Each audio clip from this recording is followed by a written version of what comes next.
So it looks like you have a tremendous amount of history here. I would say this is probably the largest, the most eclectic collection of country music memorabilia west of the Mississippi. It's not about me so much as it is all the various artists that myself and our company has been involved with in the last 65 years. So it includes everybody. A lot of country artists, of course, from Oklahoma. I mean, this seems to be the breeding ground for it, but from other places as well, too. And you brought people in from around the country then. Oh, we did, yeah, and we had big festivals here, and we'll show you some posters of that. But in growing up, I grew up in Independence, Kansas, which is just north of the border, Oklahoma border. So I always kind of figured myself half Kansan and half Okie anyway, because I had aunts and uncles that lived in Oklahoma, and in particular in Tulsa. So this was my stomping grounds growing up as a young person. Why do you think country music is so popular here in this state? Well, it's popular everywhere, but first of all, it goes back to the days of Bob Wills, who brought a certain type of dance music. It's called Western swing, and that's different than country music. It's all kind of the same anymore, and you have to distinguish it. But back in those 1930s and the 1940s, people danced. That was part of their entertainment, recreation. And, you know, they danced at home. They danced in the yard outside. And move the furniture out of the living room and have a dance. That's the way that it started. Then it became bigger and more popular, and Bob Wills popularized it because he came first to Bristow and then to Tulsa and had a daily broadcast on KVOO radio, which reached 38 states. And he became instantly popular with the masses because he had a great appeal to dancers, people that like music. And Western swing was a combination of pop music, like the big bands of the day, the Glenn Millers, the Woody Hermans, the Stan Kentons, and those would play their music at dance ballrooms. And Bob Wills would play his, but it would have a different chord structure and different music than country music at that time. Country music in the early days of, say, 30s, 40s, even the 50s, was relegated primarily to the South and the Southeast. And it was sometimes referred to as hillbilly music. And nobody really thinks of that today when you have the Vince Gills, an Oklahoma young man that has made and sold millions of records and plays great guitar and has a wide variety of music that he plays. Or other, Garth Brooks, I mean, the biggest selling record artist of all time from Oklahoma. But there are a lot of them. This was our roster. We had a very big agency, and we represented 47 of the biggest stars in the world in country music. So this is part of our roster here, and of course Roy Clark was at the very top of it. The headliner, yeah. Conway Twitty from Oklahoma. And a lot of familiar faces. Gus Hardin there. See the Judds? The Judds, yeah. The Judds, and of course the Oak Ridge Boys. We still represent Roy Clark and the Oak Ridge Boys. So Brenda Lee, Jody Miller, Reba McEntire, those are all good Oklahoma people. And everybody says, well, why so many from Oklahoma?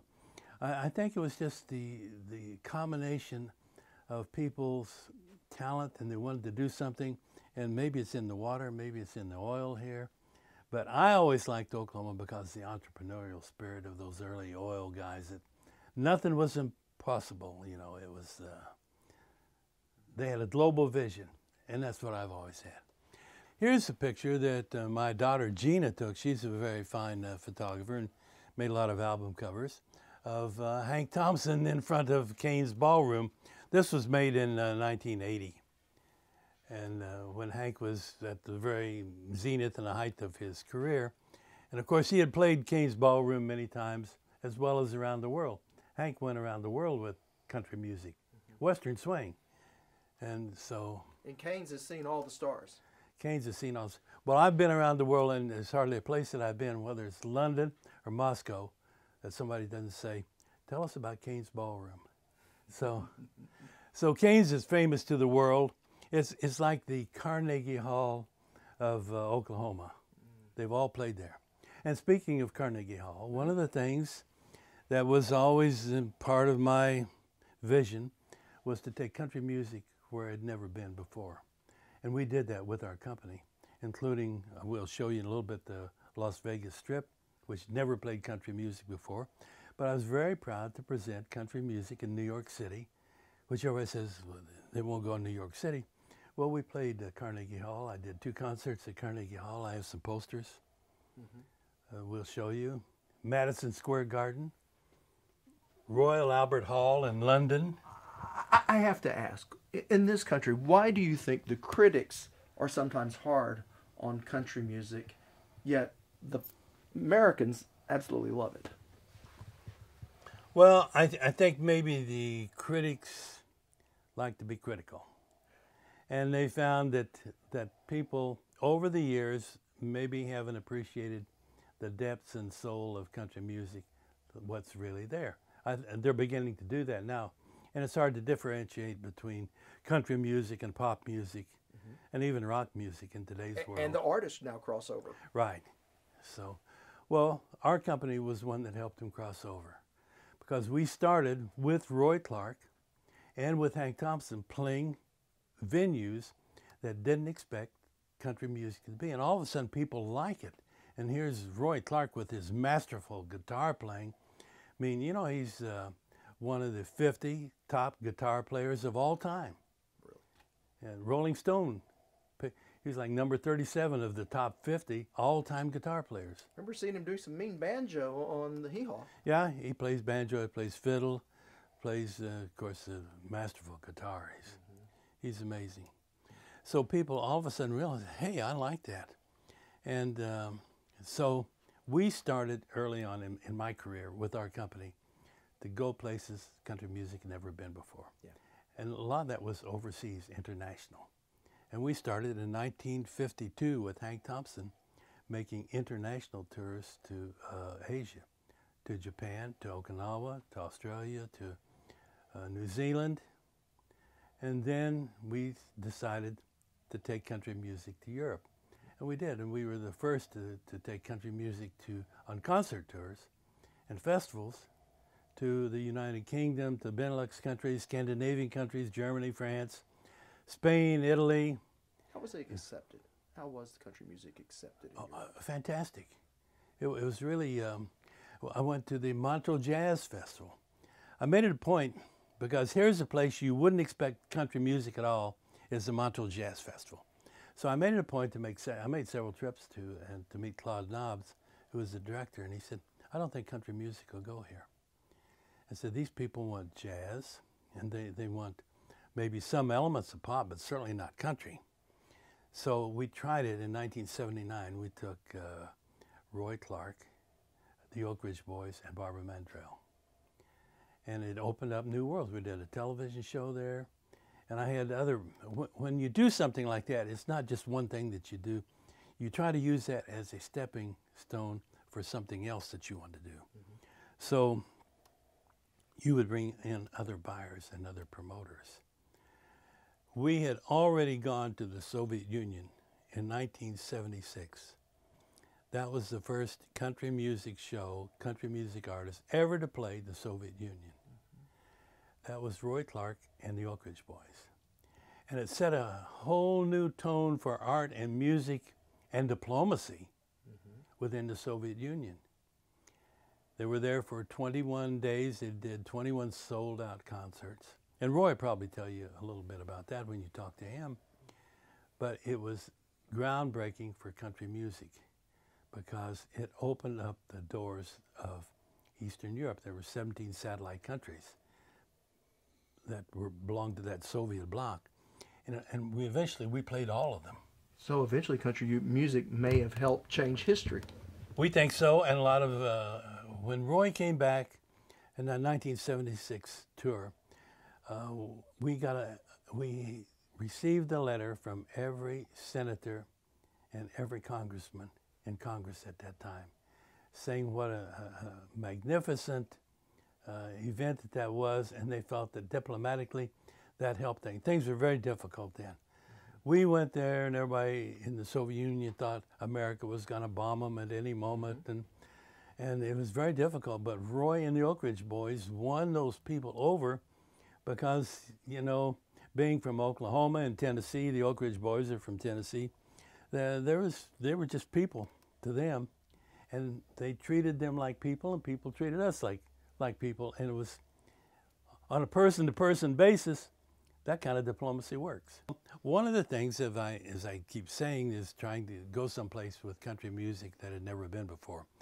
Well, it had played Las Vegas for a number of years. We opened it up downtown in the Golden Nugget with Hank Thompson, Wanda Jackson, and even Roy Clark. But the Strip, the magical Strip, is where all the big stars played, the Frank Sinatras of the world. And everybody said, country music will never go there. Well, that was just a challenge to me. So I started, it took me a long time to build a relationship, but I built it with the Howard Hughes Company. And there was one gentleman in particular, his name was Walter Kane, and he was the impresario for Howard Hughes's 6 hotels. And he kept telling me, he said, it'll never go in Las Vegas, downtown, but the people out on the Strip just don't buy country music. And I said, I guarantee you those are the same people in your showrooms out there, and they're from Tulsa, Oklahoma, they're from Oklahoma City, they're from Wichita, Kansas. Well, that's true. So I finally got him to try it one time at one of his hotels. This is like after a year. I kept going. I went almost every other week to see him. And finally, I started to leave one time. I never could see him, but he had 6 secretaries.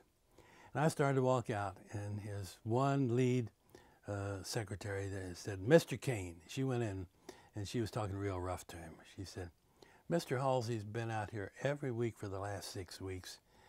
At least give him 5 minutes of your time. You're not that busy. And she took his phone and took it out of his hand and put it on. Well, I thought maybe she'd get killed or something. So I went in. So he said, and this is how things work. He said, country music just won't work on the Strip. And about that time, he gets a phone call. And he said, oh. Yeah, he said, well, I just had, I forget who it was, canceled 2 weeks at the Landmark, and he was going to open next week. I said, well, let's try our country music. And, it won't work. I said, it will. So we went in there with our first show, and it was Leroy Van Dyke, and it was, I forget who all was on that first show, called Country Music USA. We went in there for 2 weeks, and I put a variety show together of Leroy and 2 or 3 other great artists. Well, it just sold out the room, and it was terrific. But the Landmark was a block off of the Strip. It was next to the Hilton Hotel, but it wasn't considered on the Strip. And he said, well, it'll go all right there, we can see, but it won't go on the Strip. So almost the same thing happened. And we're playing Roy Clark in there, and I'm sitting in the Walter Kane's booth with him, watching Roy, wow the audience at the Landmark Hotel. And he gets another phone call. He had a red phone. I have one in there. And he said, oh my gosh, he said, Robert Goulet just got sick, and he's opening in an hour at the Frontier Hotel. And we've already fed everybody. That's when they serve food. And said, we've got no show. We're going to have to tell those people that Robert Goulet can't make it. We're going to I said, let's take Roy over. He said, oh, it won't work. I said, what do you have to lose? He said, you already fed the people. You got the money. So he said, will Roy do it? And I said, yeah. So we had the Frontier limo backstage at the Landmark, which is about 2 blocks from the Frontier. Okay. Roy finished his show at the Landmark. We had the people pick up his guitar and his amp and said, Roy, don't ask questions, just come with us. We put him in the car, and on the way the 2 blocks, we told him what had happened. He wanted to put his guitar and amp on stage with this big 20-piece Frontier orchestra, and he goes out there, and he wows the audience for an hour and a half. I mean, he got standing ovations. They were throwing babies in the air. It was just, it was amazing. And Walter Kane was just beside himself, and he said, well, you proved your point. And we did. Roy proved the point. He proved that he could entertain anybody anywhere. And of course, he closed with Malagueña, which was very intricate, a Spanish piece of music played on guitar. And people just jumped. He must have had a 10-minute ovation when that was over. So the next day we made a long-term deal for Roy there. And the history of a lot of that is right here? Well, this is part of it. That opened the Strip up for us. So nobody else was bringing country music to the Las Vegas Strip. We played all of the Howard Hughes hotels. He had 6 of them, and every other hotel. So I made it a point to, this is all a rather complicated promotion, but my goal was to have all of the hotels with my artists in them at a particular time. Once a year they have the big fair buyers meeting in Las Vegas, where every fair buyer in America comes to Las Vegas. And so it took us a year to do it. I'd played all these hotels, but it took us a year to put together. I had 9 hotels with 18 of our artists playing. So when the fair buyers came in for that 4-day buying spree that they're going to buy for the next year's fairs, the only thing they could see in town were Halsey Company acts. The only thing were the billboards, you know, just as you leave the airport and you go, every billboard, Tammy Wynette, the Judds, Freddie Fender, Roy Orbison, whatever it was. So I don't have marquees of all, but these are just part of it. And of course we had the Judds and Nitty Gritty Dirt Band at the Hilton. And we had the Oak Ridge Boys and Forrester Sisters at Caesar's Palace. So I just have to ask, how does a music promoter in the middle of the country get all these acts? Were they famous before they came to you, or did you make them famous? Well, some of them we helped make them famous, and some of them were famous when they came to us. And some of them came and said, well, you know, my career, I've kind of seen the best part of my career. And I said, well, have you played Vegas? Have you played overseas? Are you doing television? Have you done the Tonight Show? Have you done? Well, no. I said, well, then your career is just beginning, because that's what we do. So the reason we were able to acquire those type of acts is because we performed ourselves. We did our business. We went out and we had the connections. It's all about networking, and you build the network scene, which brings up, my whole life is about sales and marketing. That's it. The rest of it is just music that I love to do. And I wanted to take it around the world. So how could we do it in Tulsa, Oklahoma? Is because we left Tulsa, Oklahoma, and I would fly to Las Vegas once a week and meet with people, or New York, or arrange our relationships with the Tonight Show and other producers of specials and things. So we were able to come in with the biggest marketing, country music marketing promotion event ever. It'll never be repeated. But Roy Clark and I and Hank Thompson and a couple of other partners had a ranch out south of town, and a 2,500-acre ranch. And once a year, we would fly in all the buyers from the Tonight Show, from Harrah's and Reno and Lake Tahoe, from the Howard Hughes people that would come in here, all the State Fair people, the Cheyenne Frontier brought their whole rodeo committee, the Calgary Stampede brought. We had a ranch party, and we would have maybe 7,500 guests out there that we would be entertaining, barbecuing, Indian dances, art shows, concerts. The publisher, the Hollywood Reporter was there. The publisher of Billboard magazine was there. Nobody else did that. Nobody else could do it. Nobody has done it before or since. So that's the way we were able to manage a big percentage of the marketplace. That's why we became the biggest in the world at that time. We had almost all the big stars from here, not because necessarily, well, we did it because we performed for them. We did our thing. A lot of artists, we started from the very beginning of their careers and developed their careers. And the way even the Oak Ridge Boys that I've been managing for 42 years now, they were big in gospel music in 1972, 3, 4. But I saw them, and they were strictly a gospel group, but they had the same energy that they have now.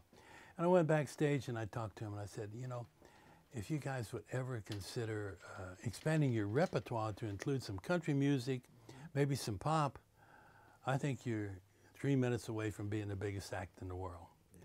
So they thought about it, and about 2 weeks, and they called and said, let's try it. So part of trying it was changing them from a genre which was set in their ways of liking them the one way, and not being able to accept them to do secular or other types of performance. Skill's wife, Amy Grant, has had the same problem. Yeah. So we tried it, and it was a big departure for them, and we needed help from everybody, because you just can't start and put them out on the road and say, here, they're Oak Ridge. Nobody knew who they were in the country market. So people like Roy Clark and Hank Thompson and Tammy Wynette would put the Oak Ridge Boys on the front of their show. Roy took them to Las Vegas and had them open his concerts at the Frontier Hotel. Hank Thompson would use them at fairs and rodeos and have them open the show for him. Well, that got them at least started and paid the bills. And Walter Kane, I don't know whether I have a marquee of that. Walter Kane at the Frontier and all those Howard Hughes things put him in the Landmark, where we started with Roy Clark. And the biggest thing about the Landmark was they got some pay, they got all the food, they got all the rooms, no expense, and the buses off the road for 3 weeks. So they regrouped during that 3-week time period. And being in Las Vegas, I would fly in television people from LA. I would fly in television producers to come in and look at them and see them, meet with them, talk. We had all kinds of press that would come in. I had a good press person that was working with them, and they would do all kinds of interviews. So that 3 weeks, of the first 3 weeks that we represented them, kept them eating, paying the bills, and getting us started so we could call somebody else and say, call a promoter in Tulsa or Wichita and say, the Oak Ridge Boys, they're doing country music now, and they just knocked everybody out here. We're selling out here, which we did. And you've been called the Star Maker. Do you take pride in that title? Well, I do. I do take pride in the title, but it's not me. I happen to be around when everybody were. It's not one person that ever makes a star. And contrary to what a lot of stars think, it's not just the star that makes a star. It's a combination of building a team. And that's what we did at our company, was build a good team. We were the managers. In many cases, we were the agents. But then we would get a record company involved. We'd get promotion people involved, press and PR people. We'd get a good music publisher involved. We'd get the right promoters and the right venues involved. We get the right attorneys involved. So it's not just one person. And I take that as a compliment when somebody named me Star Maker, and I kind of caught on. But it's a combination of a lot of things that go together to make a star. And I don't know of any one person that's ever made a star, including me. Perfect. But we started at the beginning, though, with Wanda Jackson, with Lee Greenwood, with Freddie Fender, with Dwight Yoakam, with Clint Black, and more, to where, you know, they didn't have the Judds. The Judds came into my office in Nashville, and they were looking for an agent. And my receptionist said, we'll leave a demo and Mr. Halsey will listen to it. They said, well, what's a demo? And at that time, it was a demonstration tape, you know, and said, well, it's a tape with your music and all of that you can leave and he can listen to it. So, we don't need that. We have our guitar out in the car. And they went out and got their guitar, brought it in the office, and it was kind of situated like this. And they're out in the lobby playing, and all the agents are sticking their head out and saying, what is going on out there? Buddy. But they were good, and we recognized their ability as singers. They were also songwriters, and they performed. And there's a certain harmony that comes within family, like a mother-daughter that have a harmony, or sisters that have a harmony. You know, it's unique. They had that uniqueness about them. Plus, they were attractive women, and so we signed them. And here, we replayed the Oak Ridge Boys getting started again. the Oak Ridge Boys put them on the front of their shows. In fact, we did I think I was at one of those in the early 80s. probably were. There's Radio City Music Hall right there. This is one of the first appearances of the Judds. They're in New York City with the Oak Ridge Boys and 2 sold-out performances at Radio City Music Hall. Now, in promoting the show, it's not just promoting the show and advertising the tickets and selling out. Those shows, both of them sold out. Well, how do you add on to that in your layered marketing philosophy? So across the street from that was Time Life Building. And we took the top floor of the Time Life Building and hosted a reception. And we had everybody from Lee Iacocca to all the presidents of the record companies, the advertising agencies. We had 500 guests that we entertained. The Judds were there, the Oak Ridge Boys were there shaking hands. So my big thought then, I had all these 500 people there, and I had 500 of the top seats right in the center. And it flashed on me, oh my gosh, what if they don't come to the show? They've come to the reception. So I got hurriedly a line of policemen. So when you walked out of the Time Life Building, there was they stopped the traffic, and people were able to walk across the street. Well, from that was more important, the reviews that we got. This was the beginning of the Oak Ridge Boys really explosion into big pop. And of course the Judds, it was the beginning of their career. We made a deal with Kodak. We made a deal with NBC. We made other deals for the Oak Ridge Boys as well too. Everybody's selling something. What can they learn from you selling entertainers? It's all the same. Selling is saying there's 3 things about selling. Most important thing is the product. Second most important thing is somebody that wants to buy that product. And the third and the final step is somebody selling the product.